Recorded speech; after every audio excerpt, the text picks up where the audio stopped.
Hello!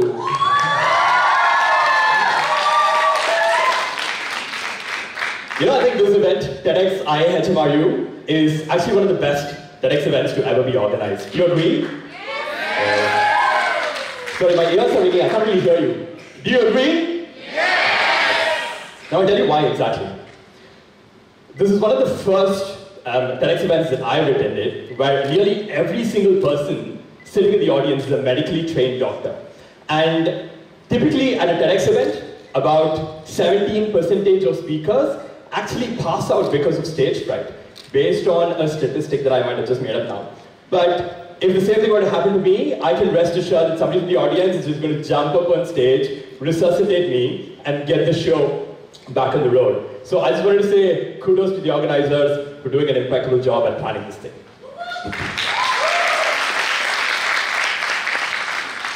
Now, I want you to imagine the last time that you had an interview for something that you were really passionate about. Think of what you felt, what was going through your head as you walked into that interview room, knowing there was somebody on the other side who was essentially evaluating you and getting to determine whether you were going to be hired or not. Let's take another example. Try and think back the last time that you first set foot on this very university campus. How long did it take you to really start feeling comfortable enough to be yourself? How long did it take for you to start feeling at home in this new environment? Let's take a third, more common example, one that is probably a little bit more bewildering for most, if not all of us.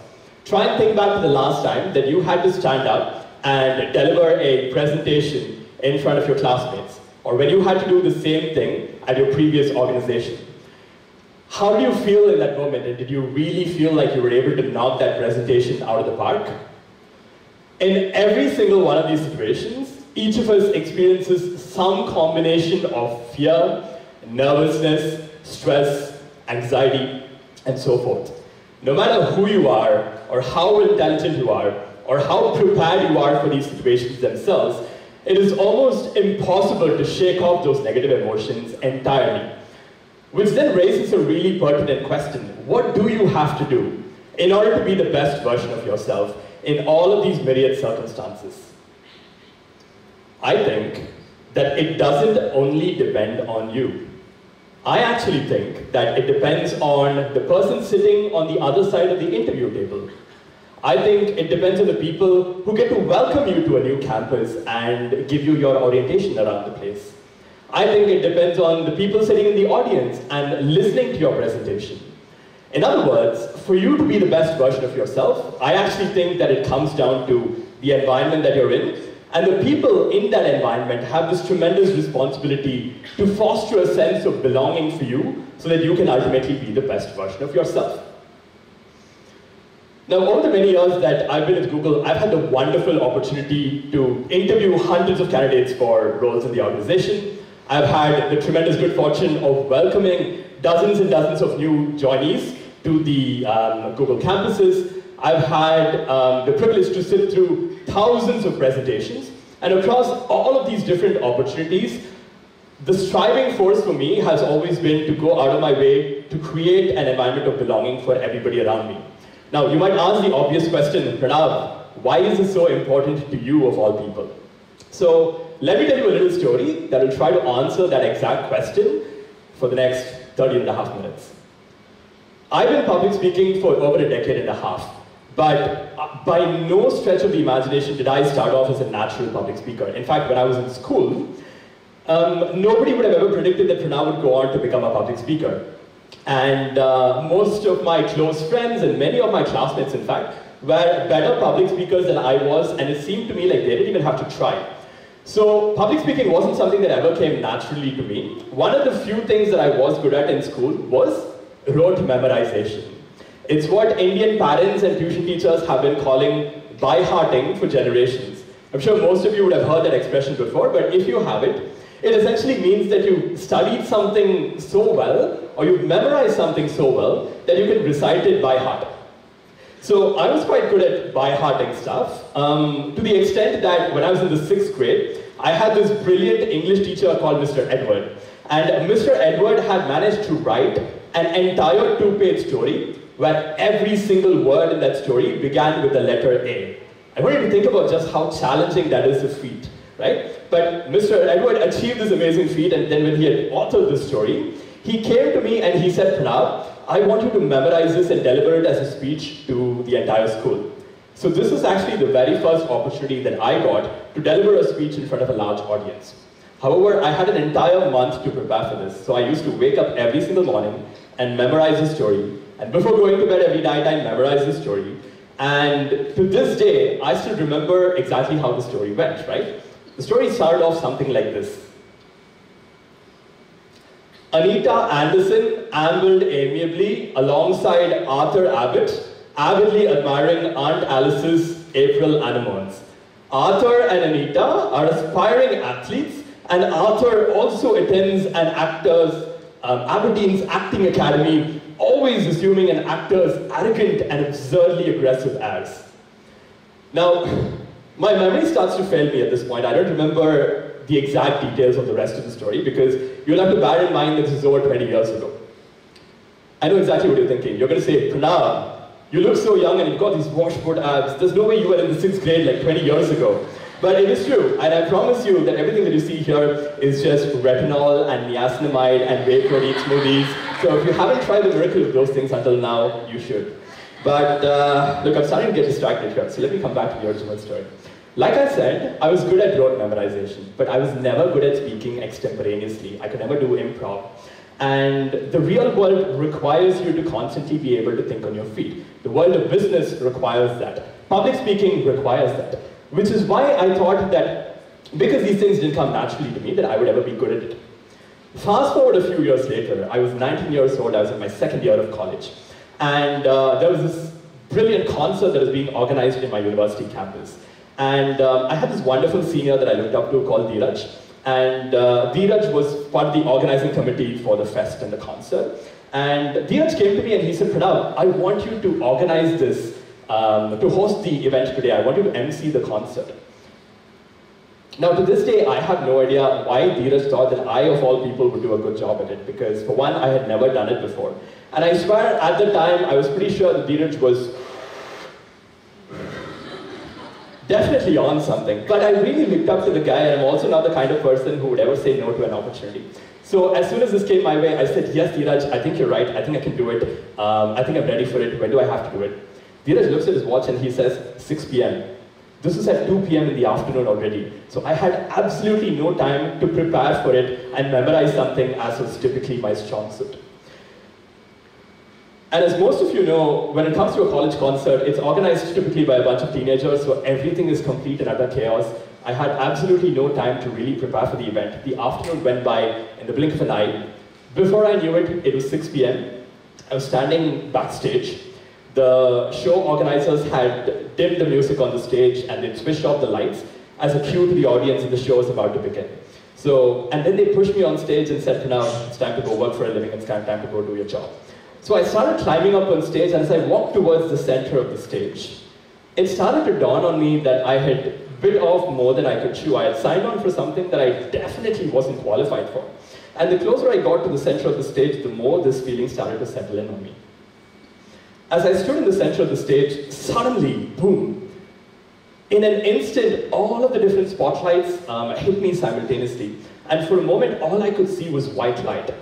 I swear at that moment, I thought that I had literally become the first person to die of stage fright, and this is what heaven looked like. It took a few seconds for my pupils to dilate and for me to adjust to what was going on around me. That's when I realized that not only could I now see an audience of 5,000 people in front of me, but they could also see me as well. So any opportunity for me to run out of the stage and cower in fear had gone by. I didn't have that window of opportunity anymore. And the more nervous I got, the less I could think of words to say. Now, fortunately, I'm kind of smart, right? So what I did was, in anticipation of me forgetting what I wanted to say, I had written down some of the things that I thought would help me on a piece of paper.